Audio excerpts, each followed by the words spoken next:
Hi, this is Monique, aka Positivity Dealer and Dutchie Mom of Two. So I'm so excited to share the next video with you. My mission in life is to help 500,000 ladies on fire, moms on fire, to help create at least $500 or more in a consistent way. So month after month after month. Because if they can do that for 3, 4, 5 months, they also know how to double that and triple that. So that is my mission in life, and that is why I create these free videos to help you see that there are other possibilities, that you can overcome struggles. I do this by creating 3 videos a week, on Monday, on Wednesday, and on Friday. The Wednesday video is an interview with a ladypreneur, a mompreneur, that has her business, that is already successful in a business, and that has been so generous to share her story with me in an interview in which she tells about her business, in which she gives a training, in which she explains how to overcome hurdles when life gets tough, because it's to help you to become inspired by them and to also continue when things get tough. And on Monday and on Friday I give a training or on mindset or on personal development or on other topics that could help you do just that. So if you like my my channel, then please subscribe to it, hit the bell so you will get notified when I post a next video. And for now, I hope you enjoy the next video. Bye bye. Hello, hello, hello. Good evening, good morning, good afternoon, wherever you are. This is Monique Ameling, and welcome to the Ladypreneurs on Fire Tuesday training session show. These trainings are there to inspire women all over the world to earn a little extra money, $500 a month. And sometimes people tell me, why only $500 a month? Because $500 can be a huge thing for families. And I'm convinced that if families earn $500 a month on a consistent basis for 3, 4, 5 months, they will continue doing it, because then they know how to do it. And from there on, it can grow bigger. When you start, okay, I want to earn $2,000 a month, and if it doesn't work, what happens? We stop. So that is why I do these interviews with these lovely ladies. And today I have the opportunity to talk again with Dominika Blum. She is not only an amazing lady, but I also had the opportunity to talk to her in last May for the Mompreneurs on Fire Summit. She wrote this book, Limitless Success. We are going to talk about this also, and I want to welcome her. So Dominika, welcome to the show, and thank you for being here. Thank you so much for having me, Monique, and thank you for all you do for the industry. With pleasure. So Dominika, tell us a little bit about you. Who is Dominika, and where are you at? What are you doing? Share a little bit with us. Sure. So I have been in business for about over 21 years. Different companies, different businesses, different industries, and so I have been really truly trying to inspire people for the last 21 years, almost 22.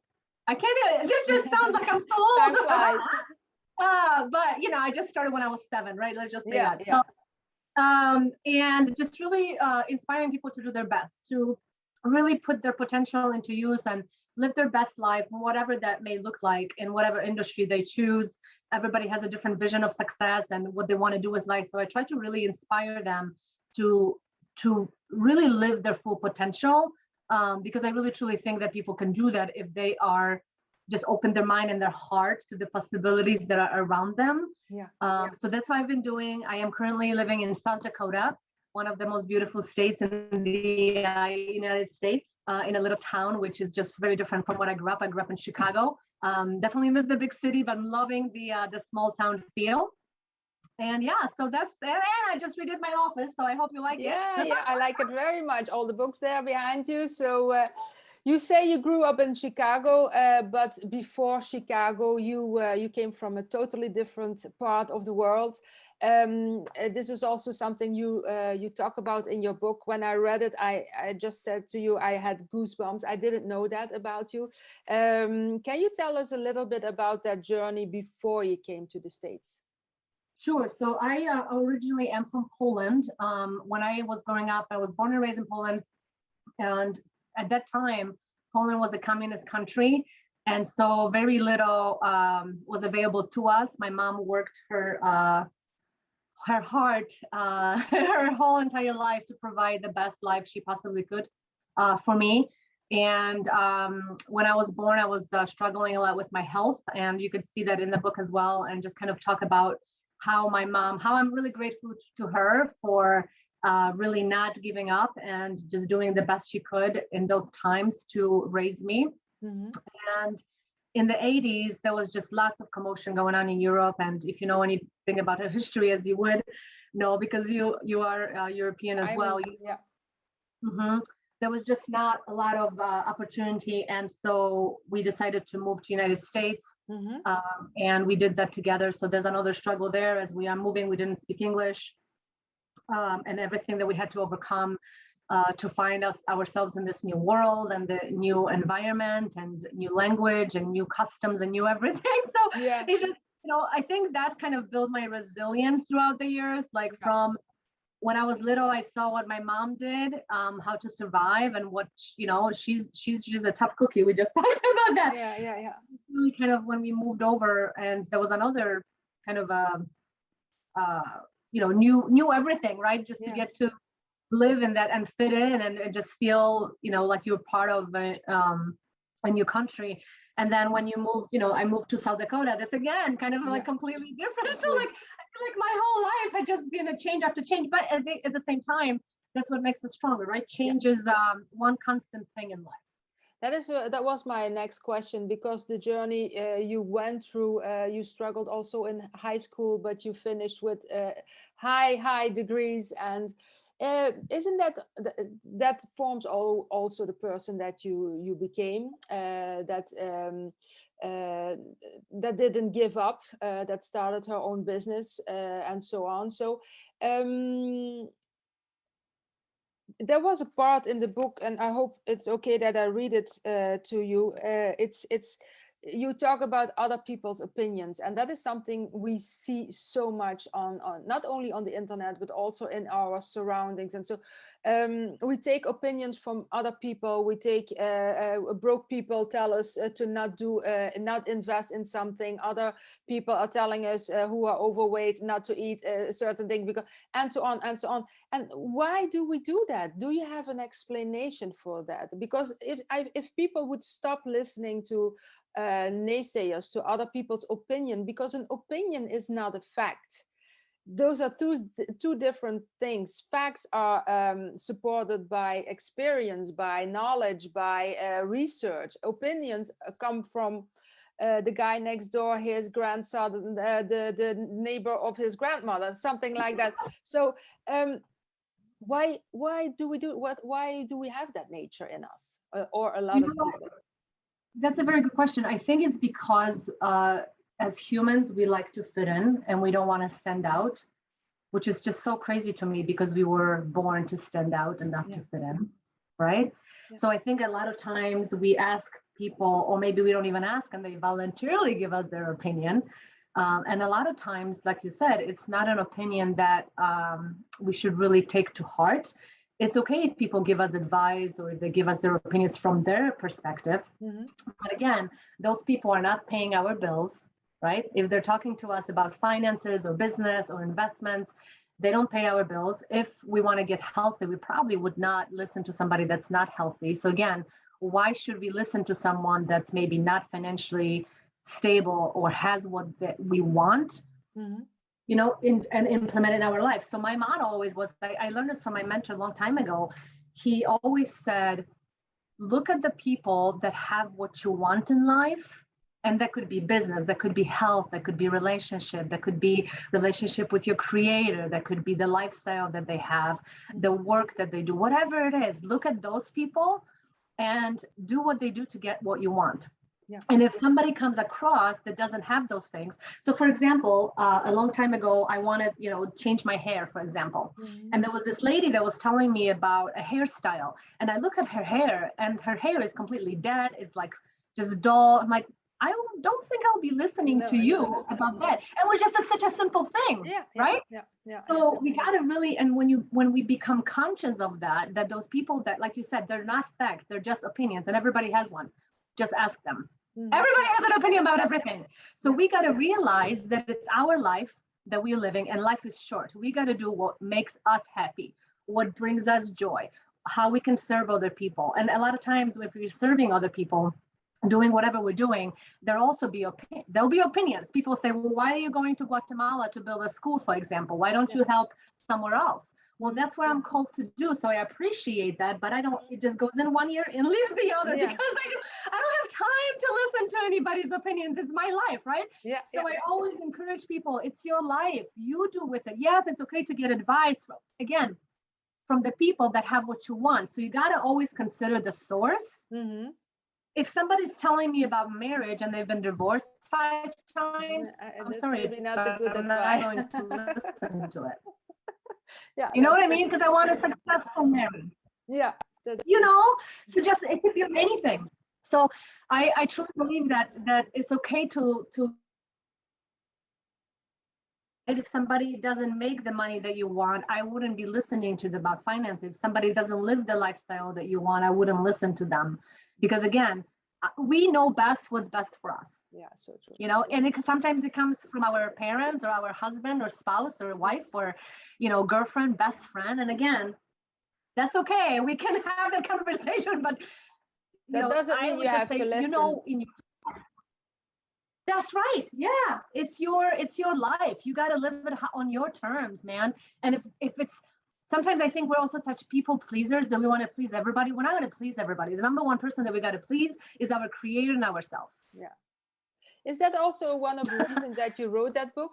That you co-authored the book? It's a book with all stories about from different people in totally different areas. It's not about one. It is business. It's all talking about business. It's a lack of financial literacy is one of them. I'm nothing yet I have everything. You might scream, you might cry, but giving up is not an option. So it is really. A self-help book is maybe not the right title, but it is a book that you get so many good nuggets from. Is that the main reason why you co-authored it with Matt Morris? Yes. So I have known Matt for many years, and I just like the way that he does business, and I wanted to write a book. I had a story to share. And so I thought it would be just a great idea to compound different stories of people from different businesses, different industry, different lifestyles, different backgrounds, different thought, to put it all in one, because at the end, we all have one vision, and that vision is to be successful in whatever way we see that, right? Because success is different for everybody. So combining those stories, I thought just be very inspirational for people and motivational at the same time. And maybe it's just a little bit kick in the butt for someone to actually get out of the comfort zone and do something that they want to do. Maybe they always wanted to do it, but they didn't know how. So combining those stories and the people from all over the world, I thought it was just a great idea to share our stories and put it all in one. So people, like you said, you can read a chapter here, the next chapter, and then you get little nuggets, different pieces from all the co-authors. So that's kind of and one story can relate to one person and not to the other, so you can take really it's a little bit like the interviews with you ladies. One person speaks to the other and the other doesn't really speak, so everybody can take something from a story. I really love that. So I'm going to put in the link to this book in the description, because you can get it on Amazon. It's on Kindle, and it's in this version paperback. It's really easy to read. I really loved it. So it's I'm a reader like Dominika, so this is a must-have, that's for sure. So Dominika, you are already 22 years in business, in online businesses. You are in network marketing, but also in other online businesses. The subject that you wanted to talk about is how to help your team when you're working with a team, not necessarily in network marketing, but also in network marketing, but there are all different situations where you have to work with a team. So I would love to hear more about that. Sure. I think this will be a topic that maybe a lot of times is not talked about. Whatever business we are, if it's a traditional business, if it's not a traditional business, it doesn't really matter, because we For the most part, we work with people, unless we have a business that we're the only person that ever works with anybody. At the same time, we still got to work with people at some time, at our customers or our employers or the volunteers when you talk about direct sales, right? We got to remember, if we're in direct sales or network marketing business, we need to remember that all the people that we have on our team that we bring over to our team, they're all volunteers. Yeah. So I think a lot of times we forget that, because, so I have just a couple of don'ts and do's when it comes to business in general. When we only call, let's say, our customers or our team members or our representatives for product volume. So say all we need is, say, you know, we only call them when we are about to hit a promotion, for example. I don't think that's a really good idea. You know, we should call them on other occasions as well. Maybe call them when it's their birthday, maybe call them when it's their anniversary, or maybe call them when their parent is sick, or maybe they're going through something that is very hard for them in their life. We don't ever know the stories, you know? So a lot of times it's very nice to hear from someone that you would think cares about you, right? So I just love to pour into my people and really truly care, because we got to remember that in our industry, in direct sales, our people that we have should be our friends first. Right? So a lot of times we forget that. So it's a good reminder for all of us, treat our friends and our people like we would want to be treated. And you can take that to any traditional business. If you have employees with you, if you treat your employees right, they'll treat your customers right. Right? And so we, you know, a lot of times people say, well, what's the number one thing about, what's the best way to be successful in business? And a lot of times people say, well, treat your customers right. And I actually would disagree with that. I would say treat your team right first, and your team will take care of your customers. Right. So that's huge for me. You know, don't lie to your people. That's so simple, right? You would think it's a no-brainer, but don't lie. Don't come up with stories. Don't dump your problems on your people, you know? And I'm not saying that we always have a great day. No, there are days that are not so great, but maybe at that time, don't talk to your people that day, you know? Maybe take some time, read a book, take some time, close your door, go for a walk, whatever it is that you need to clear your mind. But that's the biggest thing I see, like people just dumping all the problems on the people. They don't care. They don't want to know about that. No. You're just miserable. If you're miserable, don't make your team miserable, you know? Be kind. I think sometimes we forget that. Be kind. You don't ever know what people are going through. You know, be nice to them. And not just fake nice. I'm not talking about fake nice, because we can all do a fake nice, right? Just sincerely, truly care about your people. Appreciate what they do. Recognize them, you know, in public, and don't criticize them in public. That's a no-no. You don't want to say, oh my gosh, Dominika, you didn't do this and you didn't do this. And then you have 5 different people standing around. Not a good thing, right? So in our industry, nobody wants another boss. Right? Don't be a boss, be a friend, be a leader, be an encourager, not a boss. If you have a traditional business, yes, you have to be a boss, and you have those maybe tough conversations sometimes, but if you have to have a tough conversation, do it just between that person and you instead of in front of everyone. But when you're praising them, of course, do it in front of everyone. That's always great, right? But isn't that one of the biggest problems in network marketing and direct sales, is that the people forget, especially when they are hitting momentum in the beginning, they are starting to direct their people. They call it my team, my people. Those are, like you said, they are volunteers. They have their own business. How do you handle that in your team, in your business? Yeah, I encourage my people. I always introduce them to everybody else that's not personally on our team, but maybe other teams in the company. I always get myself out of the way and let them have their own experience with it, because it's not up to me. It's up to them to make it work. But whatever they need, I'm there for them. So I show them and I just suggest things, but I don't like, you know, I'm not the helicopter parent, if you would, right? You lead by example, so they can follow. Lead by example, and you know, make sure that you have, you know, that you truly care. I think that's number one thing, that you got to truly care about your people. Just treat them like you would want to be treated, right? Yes. Perfect. be their friend. I would always say, like call them on their birthdays, or I love to send little voicemails, just even if they're busy and they're not even necessarily call them, but leave them little clippets. You could do that through Facebook or different social media, because then they can hear excitement that you're really excited for their birthday or their anniversary or whatever. Or the fall holidays, if you can afford it, maybe send them a Christmas card or a holiday card. Or I know sometimes at the beginning when we're just trying to build our business, the finances are maybe not there in order, but it doesn't take much to just send a postcard or send a, or maybe like even an e-card through internet, right? Or whatever you call those things, just so they know that you remember and you're not just a number, that you truly care for them. So important. And watch out which size of card you can send. Last year I sent to all my American friends cards, but the Belgian post office doesn't take extraordinary dimensions, so they didn't even send it. So everybody, I said, didn't you get my card? No, never. Nobody in the States and Canada got my card. So that was so beware of that. You learned that, and yeah, I learned something. Yes. Yeah.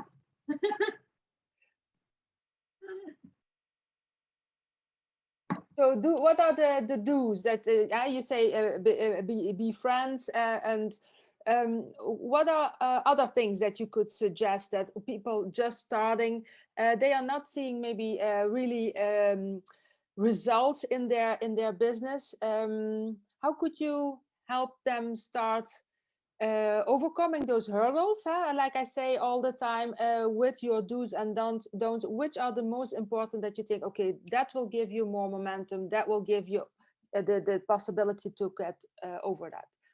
I think being consistent and setting the time every day. So like how we talked about, I started doing the 75 hard program, where you have to work out every day, twice a day, you have to read, you have to drink your water. Well, if it was the first time that I'm starting a business, when are you doing that business? Put it in your schedule. And if it's in your schedule, you're going to get it done. So say, let's say my exercising and my reading is taking me 2.5 hours. 2.5 hours is a lot of time in my day, right? Yes, yes. But I know to achieve that goal of the 75 hard program, I want to do that and be consistent. So same with business. If you are working a full-time job and if you have kids, or if married or not, whatever it is, whatever your situation, maybe you're going to school, whatever it is, set a time every single day, and not just on a weekend, on a Sunday or Saturday, every single day. Because if I just would work out for 6 hours on a Saturday or Sunday, first of all, I would be exhausted. I wouldn't be able to move the next day, right? Yeah.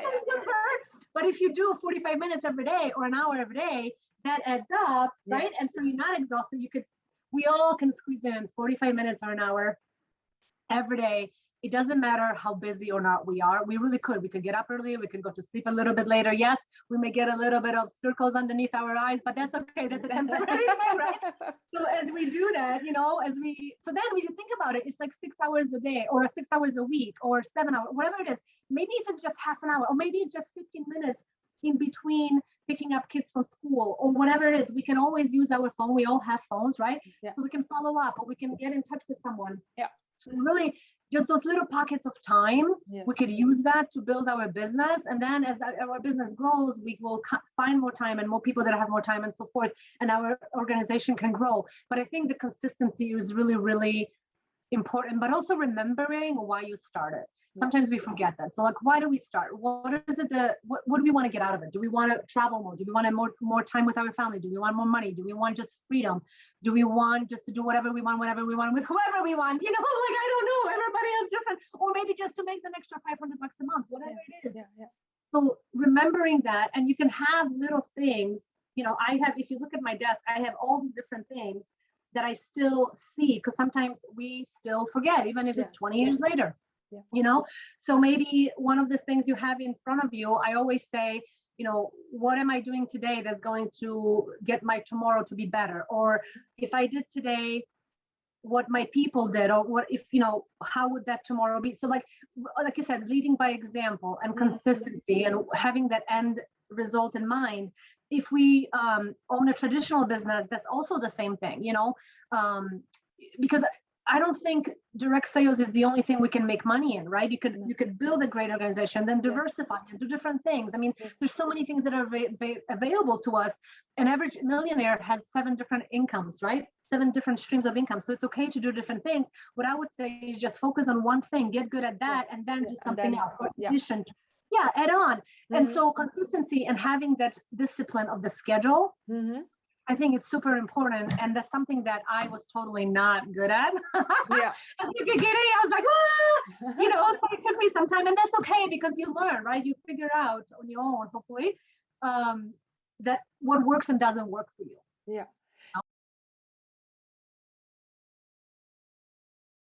The consistency part, I think that a lot of people underestimate that all the small parts in a day, they add up. And I saw a video the other day, and I think that is something that might be interesting to tell, is one of my mentors, he explained it. It's like when you're going to dig a well and you're going to pump up the water to get to the surface. And when you pump and pump and pump, eventually the water will get up. But if you stop even for 5 minutes, the water will go back into the flood under and that is so true also with business. We underestimate how important are the little things we do every day. It's better to work every day half an hour your business than 1 hour a week or 2 hours a week. Are you agree with that? Do you agree with that? 100%. 100%. Even when we have time, like 15 minutes, we're waiting in line or whatever it is, or in traffic. I mean, I'm not saying to be on your phone when you're driving, but sometimes on a red light or whatever it is, or just having that in your schedule. I think that's really so important because we're all busy, life, goes on and, next thing we know, we're 70 or 80 years old, right? And it went by so fast. Yes. So if we schedule it on a daily basis and truly make that commitment to yourself, that's really going to change, and not every day you're going to, maybe some days it just happens that you just, for whatever reason, there's lots of trouble, something happens that you can't do that 15 minutes, then don't punish yourself. You know what I mean? Don't give up on yourself. Just you're human. Focus on 24 hours. Like today is the 24 hours. Focus on today. Tomorrow will happen. Just like with the 75 program, if you know me, I'm not into exercise at all. I don't quite like it, at all. And I said, okay, I'm going to do it. It's like, okay, if I'm going to do it, I'm going to do it. So I just was, okay, I'm not thinking about 75th day. I'm thinking about today, right? So what can I do today? And so if we can focus on that, what can you do today? What can we control today? Not tomorrow, not the next day, today. And then today ends up to the next day and so forth. And that's how it grows. So because time is going to pass by anyway. It's like, what are we doing with time? Time is just so precious, where we don't want to waste it. And, sometimes we catch ourselves doing things, whatever, that we maybe shouldn't be doing. So just snap out of it. If you are on Facebook scrolling for too long, you should snap out of it, just like, is it productive or is it not productive, right? So focus on the productivity. Yeah. And then comes in what you say, the why you started is so important. Another book that I read the other day, he said, imagine you meet yourself on the last day of your life, the way you are now and the way you would have been developed if you would have developed your full potential. And those two people meet on the last day of your life. Would it be the same persons or would it be totally different? And how would the person that took care of his to be his best would be, and why didn't you do it? And I explain it maybe not so well, but that was something that really hit me hard. Am I living to my full potential, and do I want to leave this world at only 50% or only 70, 60 or 75%? I thought that was so beautiful. It's so good. And that could be on anything. It doesn't have to be business. Relationships, health, love, whatever. So true. Or like just your knowledge, or all these. There's so many things that I love that. I love that. I'm stealing that. You can. It's from the Miracle Equation from Hal Elrod. Yeah, I listened to it the other day. It's a wonderful book. So Dominica, we are already almost at the end of this interview. Time flies so fast. Is there something else that you would like to share? Because I know you have a lot of wisdom, so everything put into half an hour, 40 minutes is impossible. So we have to do it another time and again. So I reserve already the right to call you for next year. You're an amazing saleswoman. No, the summit, there will be a next summit, so I keep it warm. So so no, without joking, Dominica, I love talking to you. You're so uplifting. You're always giving so much, and your energy is contagious. There are 8,000 kilometers between us, something like that, and I still feel it. So what do you want to share as a last wisdom, golden nuggets with the audience, with the women out there? You know what, I would say find out what your people want, because not everybody's motivated by the same thing. No. So say if your people just want to feel better or have more time or whatever your industry is, yes, or maybe they just want to have, you know, more vacation time with their family, or maybe they just want to have an extra $500 a month, or whatever it is, find out what it is, so then you know how you can push them a little bit, because it's okay to push your people, yeah. do their best, but you can also know how to lead them better. So say if somebody doesn't want to make $10,000, well, then you probably don't want to push them to do that. But if somebody wants to feel better or look better, or whatever it is that you are, whatever your product is, you know, maybe they want to have more energy, whatever it is. Or maybe they don't care about the product, they just want to make more money. Whatever it is, you got to find out what it is. Why did they start? What's exciting for them? And you can lead them and know their personality. You know, there's different personalities in the world. There's 4 personalities that are major ones, right? That's another training on its own. But find out what motivates them. What is it that they want to achieve, not only in life, but in your business, or maybe a relationship, whatever it is, because as a leader, then you know, okay, how can I help this person do that? And how can I encourage them to do that instead of just pushing on what's important to us, right? I think that's so important. Sometimes we forget that maybe just a happy customer doesn't ever want to do anything with business, and we don't realize it, and we push and we push and we push. Guess what? Next thing you know, they quit. So people usually quit because their feelings get hurt.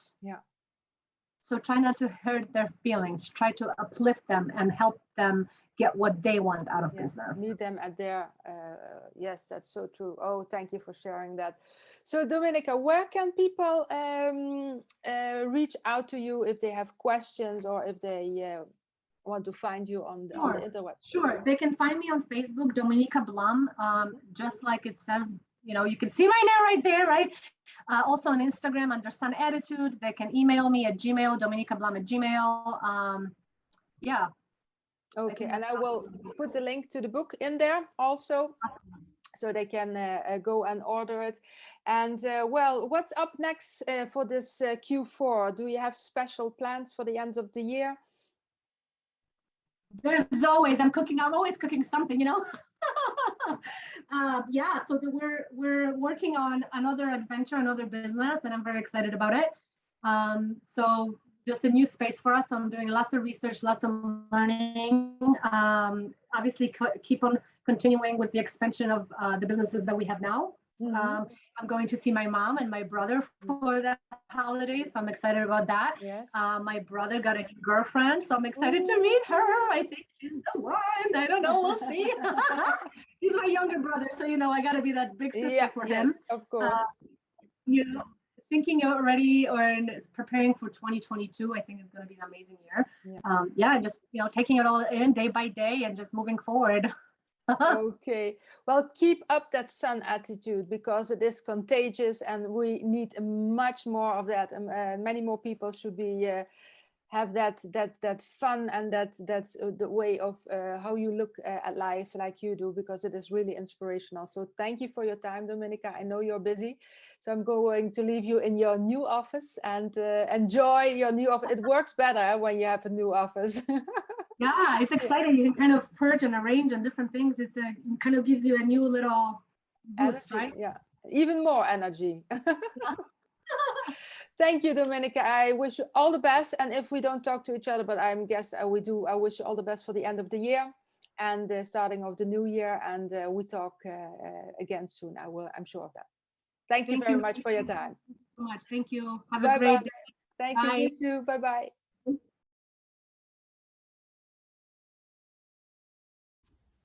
Hi, this is Monique again. I hope you enjoyed the video, that you learned from it, and that you took a lot of notes from it. And if you did, and if you like this channel, then please do not forget to subscribe to it and hit the bell so you get notified. And check in the description the link that I told you about, or other information that I could give you. And also, if you have some questions, then please put them in the comments so I can get back to you as soon as possible. Bye for now. Take care.